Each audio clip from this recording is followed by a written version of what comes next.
गुरु प्यारी साध संगत जी, प्रेम से कहना धन निरंकार जी।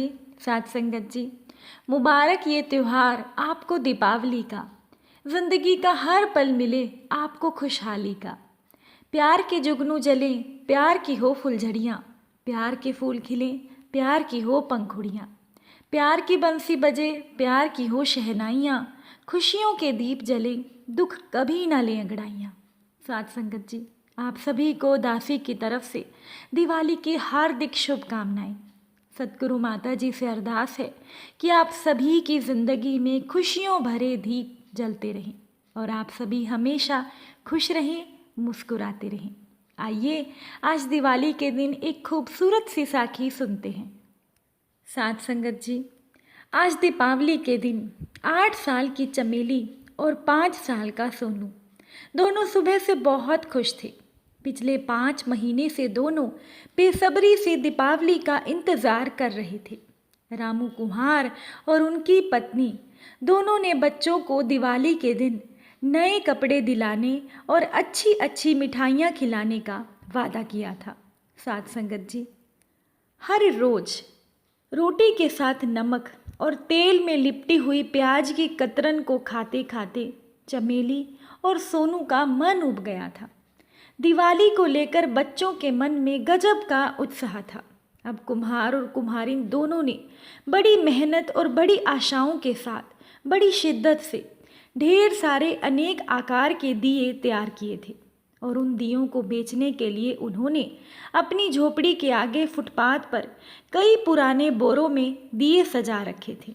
साथ संगत जी, आज दीपावली के दिन दोपहर के 3 बजने को आए, पर दियों की कोई खास बिक्री नहीं हो पाई थी। दरअसल सारे लोग रंगीन मोमबत्तियों और चाइनीज़ डिज़ाइनर दियों के पीछे पागल हुए जा रहे थे। सभी लोग चमचमाती हुई बड़ी बड़ी दुकानों से भर भर कर पैकेट चाइनीज़ दिए और रंगीन मोमबत्तियाँ खरीद कर खुशी खुशी जा रहे थे। इन देसी दियों की तरफ तो कोई देखता भी नहीं था। कुम्हार और कुम्हारिन उन लोगों को चाइनीज़ दिए और मोमबत्तियाँ खरीदते देखकर अपने बनाए हुए दिए को देखकर आहें भरते रहे। मिट्टी में सने हुए पुराने धोती कुर्ते में कुम्हार और पुरानी सी साड़ी में कुम्हारिन एक दूसरे को देखकर आपस में नज़रें चुराने की कोशिश कर रहे थे।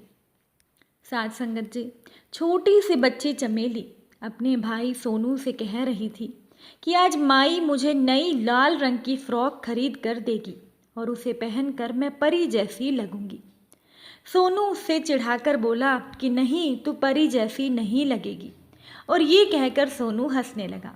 तो उसकी बहन चमेली ने कहा कि जा जा, मैं तुझसे बात नहीं करती, और वो रूठ कर बैठ गई। सोनू तुरंत अपनी बहन को गुस्सा देखकर कान पकड़कर अपनी बहन से माफ़ी मांगने लगा। वो दोनों बच्चे वस्तु स्थिति से अनजान अपने नए कपड़े और मिठाइयों के सपने में खोए थे, जबकि वास्तविक स्थिति तो ये थी कि थोड़ी देर में सब जगह रोशनी से जगमग होने वाली थी और सिर्फ कुम्हार की झोपड़ी में अंधेरा होता। साध संगत जी, शाम के 5 बजने को आए। दोनों कुम्हार और कुम्हारिन निराशा के भंवरों में डूब रहे थे। तभी उधर से कुछ लोग गुजरे।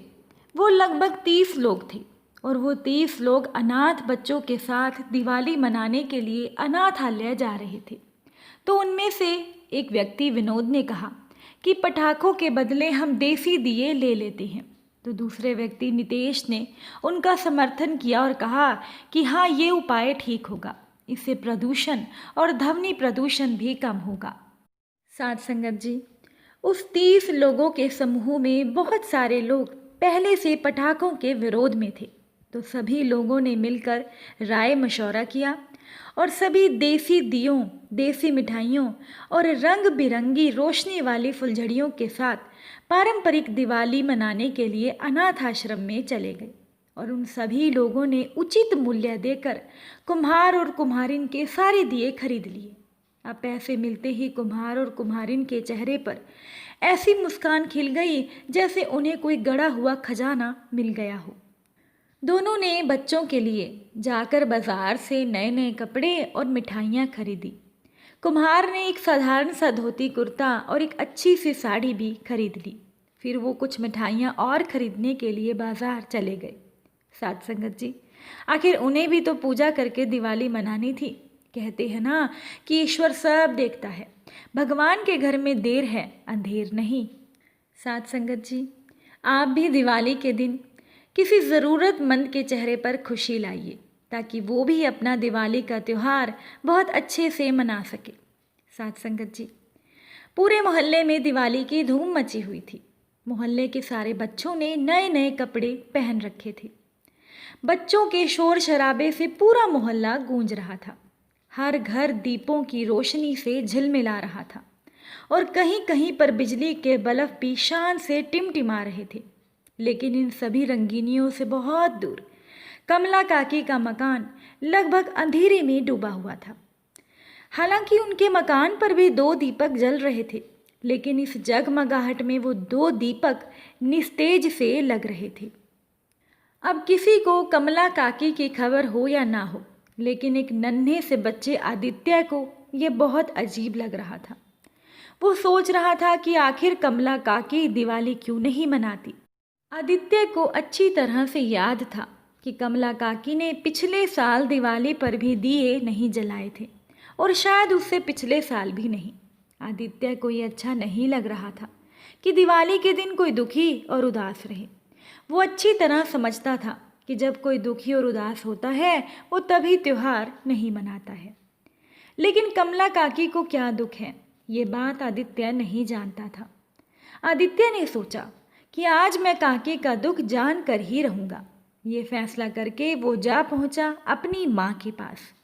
आदित्य की माँ उस समय रसोई घर में मिठाइयाँ बना रही थी। आदित्य को कुछ परेशान देखकर उसकी माँ ने आदित्य से पूछा कि क्या सोच रहे हो।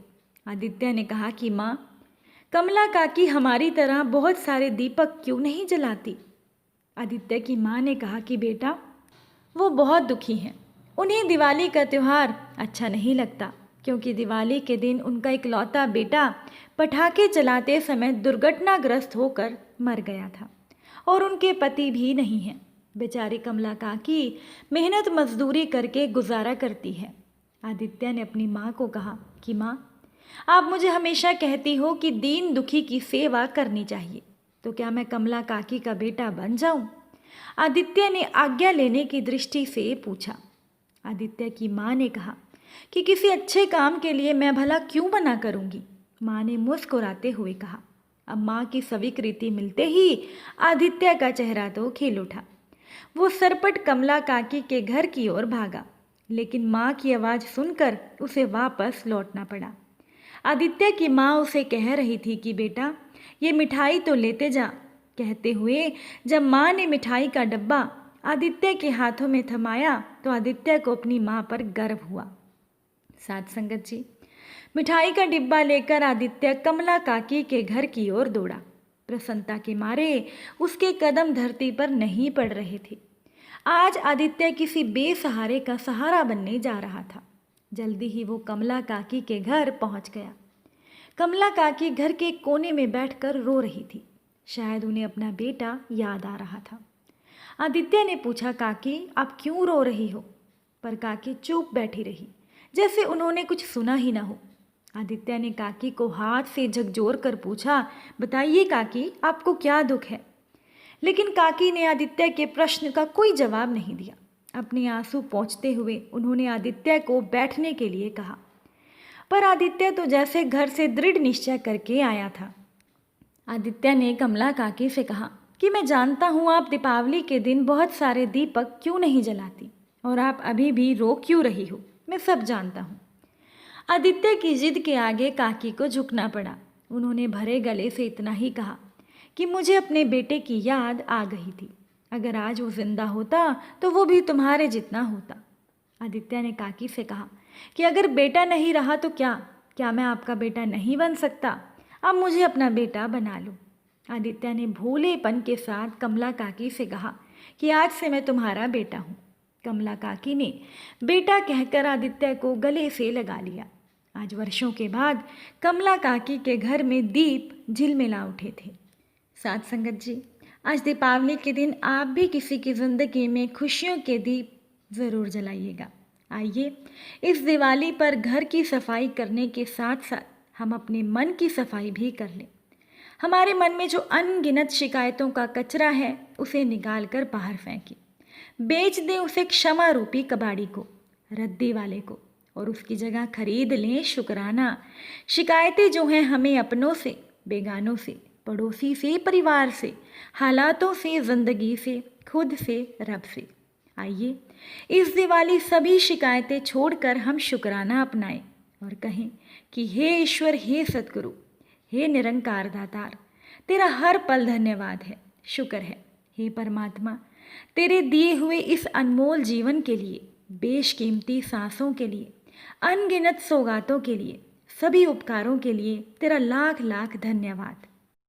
चलिए अब हम सभी मिलकर सिमरन करते हैं। तू ही निरंकार, मैं तेरी शरण हाँ, मैनू बख्श लो। तू ही निरंकार, मैं तेरी शरण हाँ, मैनू बख्श लो। साथ संगत जी, आप सभी को एक बार फिर से दिवाली की हार्दिक शुभकामनाएं।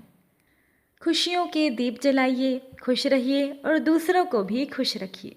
फिर मुलाकात होगी आपसे नई साखी के साथ। तब तक के लिए धन निरंकार जी।